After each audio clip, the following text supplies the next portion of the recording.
মনোনীত প্রার্থী হিসেবে আমি আশাশুনিবাসীকে এই কথা দিতে চাই। সেই কথা হলো, আমি যদি ইনশাআল্লাহ তাআলা নির্বাচিত হতে পারি, আমাকে যে বলা হয় উন্নয়নের উপকার, আমি সর্বপ্রথম এই আশাশুনিতে ইকোনমিক জোন প্রতিষ্ঠা করব। এবং শুধু তাই নয়, আপনারা দেখেছেন কালীগঞ্জ দেবচার 17টি ইউনিয়নে 5 বছরের ভিতরে আমাদের প্রিয় নেত্রী বেগম খালেদা জিয়া যখন কাকশিয়ালী ব্রিজ উদ্বোধন করতে এসেছিল 5ই অক্টোবর 2006 সালে, তখন তিনি বলেছিলেন কাজী আলাউদ্দিন সর্বোচ্চ উন্নয়ন করেছে কালীগঞ্জ দেবচায়। ইনশাআল্লাহ তাআলা আবার আমার বর্তমান নেতা বাংলাদেশ জাতীয়তাবাদী দলের আপনার ভারপ্রাপ্ত চেয়ারম্যান, আগামী দিনে আমাদের স্বপ্ন যারাকে নিয়ে আমাদের জামাত ইসলাম বাংলাদেশের আমির বলেছেন যে জুলাই আগস্টের গণ অভ্যুত্থানের মাস্টার মাইন্ড জনাব তারেক রহমান সাহেব। তারেক রহমান সাহেব যে 31 দফা প্রণয়ন করেছে রাষ্ট্রীয় কাঠামো মেরামতের জন্য, তার ভিতরে সমস্ত কিছু এই বাংলাদেশের 18 কোটি মানুষের সর্বশ্রেণীর মানুষের সেইখানে সব কিছু তিনি উপস্থাপন করেছেন। এই বাংলাদেশকে আবার তার পিতার মতো মাতার মতো সুজলা শস্য শ্যামলা আপনার বাংলাদেশ মানুষকে উপহার দেবে। তাই আমি আশাশুনিবাসীকে কথা দিতে পারি, যেমন কালীগঞ্জ দেবচার কোন অলিগলি পিচ রাস্তার বাইরে নাই, আমি আপনাদের প্রত্যেকটা অলিগলির প্রত্যেকটা রাস্তা পিচ ধারায় করব। প্রত্যেকটা বাড়িতে যে সমস্ত বাড়িতে বিদ্যুতের আলো যায় নাই,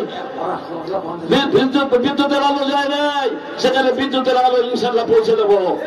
এবং স্বাস্থ্য খাতের ব্যাপারে অবশ্যই অবশ্যই আপনাদের এই যে উপজেলা হসপিটাল আছে তাকে সবচেয়ে উন্নত মানে আরো আপগ্রেড করে আপনাদের স্বাস্থ্য সেবার ব্যবস্থা ইনশাআল্লাহ করা হবে। আপনারা আমাদের নেতা গতবার মিটিংয়ে বলেছিলেন, যে সাতক্ষীরার মিটিংয়ে বলেছিলেন যে উন্নত মানের পৃথিবীর বিশ্বের সবচেয়ে টেকসই বাঁধ তিনি সাতক্ষীরা জেলার জন্য বাঁধ নির্মাণ করে দেবেন।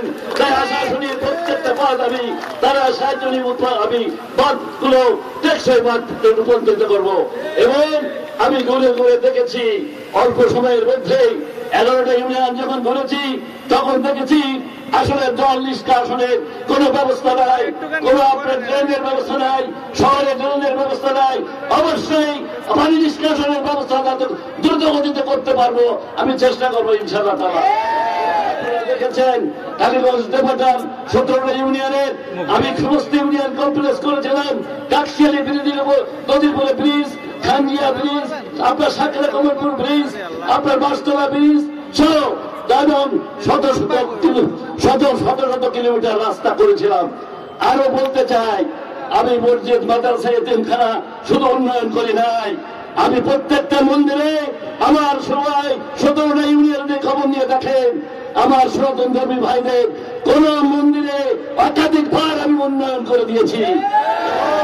প্রত্যেকটা পুজোর মণ্ডপের সময়, দুর্গা পূজার সময় আমি প্রত্যেকটা পুজো মণ্ডপে প্রতি বছর 27.5 মণ করে চাল এনে দিয়েছিলাম।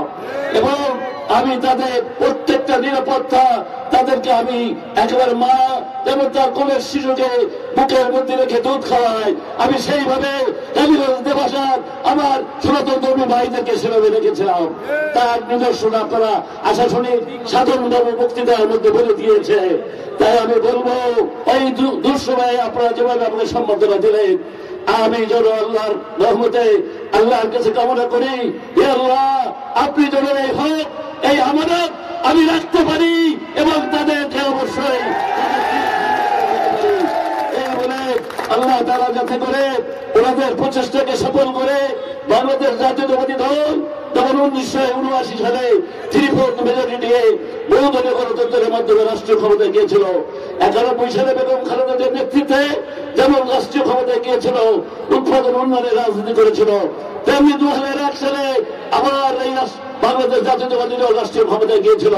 অন্য যেসব দল যারা বলছে তারা 18টার বেশি কখনো আসন পায় নাই।